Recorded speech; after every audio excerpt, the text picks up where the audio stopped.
किसान भाइयों नमस्कार। क्या आप भी चाहते हैं कि इस साल गेहूं की फसल सिर्फ भरी भरी ना रहे बल्कि खेत में फसल ऐसे झूमे ताकि देखने वाले दंग रह जाएं? क्या आप भी एक ऐसी खाद का कॉम्बिनेशन जानना चाहते हैं जिससे ज्यादा फुटाव आए, तना मोटा मजबूत बने, पीलापन एकदम ना के बराबर रहे और पैदावार में 4 से 6 क्विंटल तक का फर्क दिख जाए?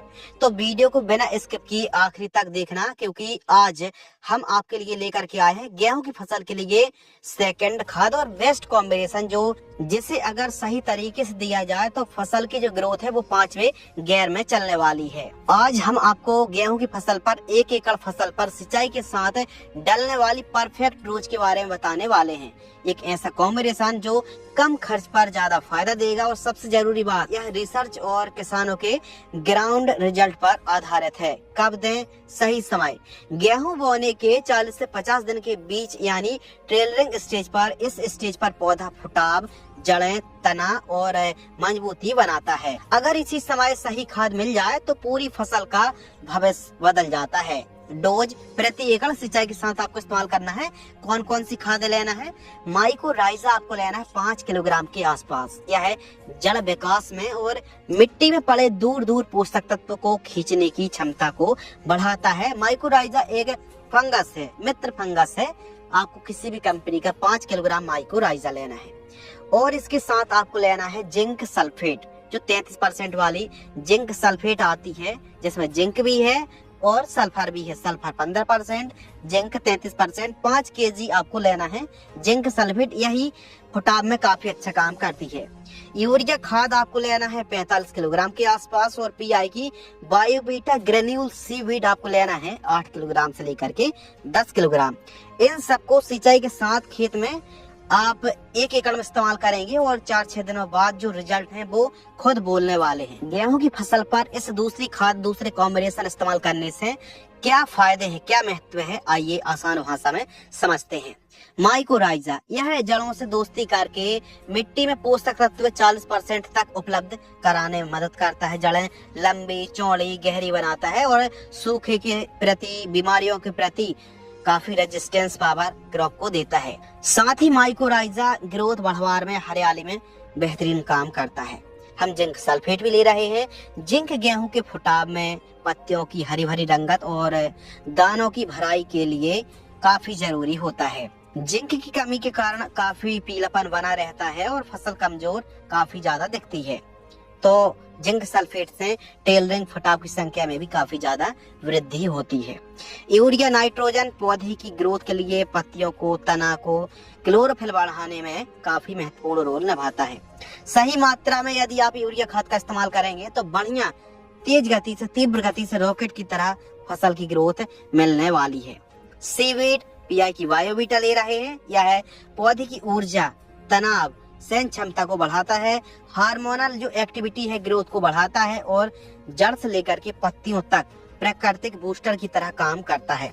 सीवीड समुद्र में उगने वाली घास है, उसके निकाला गया अर्क कह सकते हैं। सीवीड यह लो सनलाइट में भी प्रकाश के द्वारा भोजन बनाने में भी काफी सक्षम हो जाता है। क्लोरोफिल को बढ़ाता है और फसल को गहरी हरी भरी प्रदान करता है। इस कॉम्बिनेशन का इस्तेमाल करने से क्या फायदे होंगे हमारी फसलों पर? गेहूं की फसल पर जो खेत है एकदम ज्यादा से ज्यादा फुटाव देखने के लिए मिलेंगे। पौधे का तना मोटा, मजबूत और स्टोरेज जो क्षमता है उसको भी बढ़ाएगा और प्लांट गिरने के प्रति रेजिस्टेंस पावर देने वाला है। फसल गहरी हरी भरी के साथ साथ चमकीली और हरे रंग की दिखेगी। पीलापन और रुकावट, जो दबी हुई ग्रोथ है, कमजोरी खत्म करेगा और जड़ों का फैलाव भी तेजी से बढ़ेगा। इस कॉम्बिनेशन से दानों का भराव अच्छा होगा और उपज वृद्धि में काफी मदद मिलने वाली है। कम लागत पर शानदार आपको रिटर्न मिलने वाला है। क्यों 40-50 दिन ही सबसे सही समय है? फसल इस समय टेलरिंग स्टेज पर होती है, क्राउन रूट इनिशिएशन स्टेज पर होती है और यही समय फुटाव और पैदावार तय करता है। नाइट्रोजन और जिंक अच्छा रिस्पॉन्स सबसे तेज मिलता है और सीवीड से माइकोराइजा जड़ वृद्धि को दोगुना कर देता है। यही समय फुटाव और पैदावार तय करता है। नाइट्रोजन और जिंक जब आप मिक्स करके प्रयोग करेंगे तो फसल में जो रिस्पॉन्स है वो सबसे तेज मिलता है। क्योंकि जिंक और नाइट्रोजन मिलकर के फसल को न केवल गहरी हरी भरी बनाता है बल्कि पौधे को मोटा मजबूती देता है, जड़ तंत्र को काफी ज्यादा मजबूत करता है। सीवीड से और माइक्रोराइजा इस्तेमाल करने से जड़ वृद्धि में दोगुना बूस्टिंग मिलने वाली है, यानी इस समय दी गई खाद सीधे पैदावार में कन्वर्ट होती है। सावधानी क्या रखनी है, मान लीजिए आप फ्लैट इरिगेशन से सिंचाई करते हैं, खुला हुआ पानी देते हैं, तो पहले ना दे करके आप पहले सिंचाई कर दें और जब नमी हो तो उस समय आप खाद को दे करके फेंक करके दे दें, घुल जाएगी। लेकिन आप स्प्रिंकलर से सिंचाई करते हैं तो फिर आपको एक काम करना पड़ेगा कि पहले खाद दीजिए, फिर जस्ट उसके बाद सिंचाई कर दीजिए, बेहतरीन रिजल्ट देखने के लिए मिलेगा। आप जिंक सल्फेट यूज कर रहे हैं तो जिंक सल्फेट भी यूज कर रहे हैं तो इस कॉम्बिनेशन के साथ आप DAP ना मिलाएं, यानी जिंक सल्फेट और DAP आपस में रिएक्ट कर जाएंगी, तो इसलिए जिंक दे रहे हैं तो इस कॉम्बिनेशन के साथ आप DAP का इस्तेमाल बिल्कुल भी ना करें। लेकिन यदि आपने पहली जो खाद है यदि वह वीडियो नहीं देखी है तो शॉर्टकट में हम बता रहे हैं, वहाँ की चैनल पर जाकर के वीडियो आप देख लेना। पहली खाद में जब 21 से 26 दिन के बीच में गेहूं की फसल थी तो उस समय यूरिया, ह्यूमिक एसिड और माइक्रो न्यूट्रिएंट का हमने इस्तेमाल किया था। बाकी दूसरी खाद पर आपको यह जानकारी मिल गई। बाकी आगे चल के दानों की चमक बढ़े, जड़ तंत्र मजबूत हो तो पोटास के साथ साथ बोरोन किस स्टेज पर देनी चाहिए, जानकारी आपको मिल जाएगी। अगर यह जानकारी आपको उपयोगी लगी हो तो वीडियो को लाइक जरूर करें और अपने किसान भाइयों तक इसे जानकारी को शेयर जरूर करें और ऐसी सटीक कृषि से संबंधित जानकारी के लिए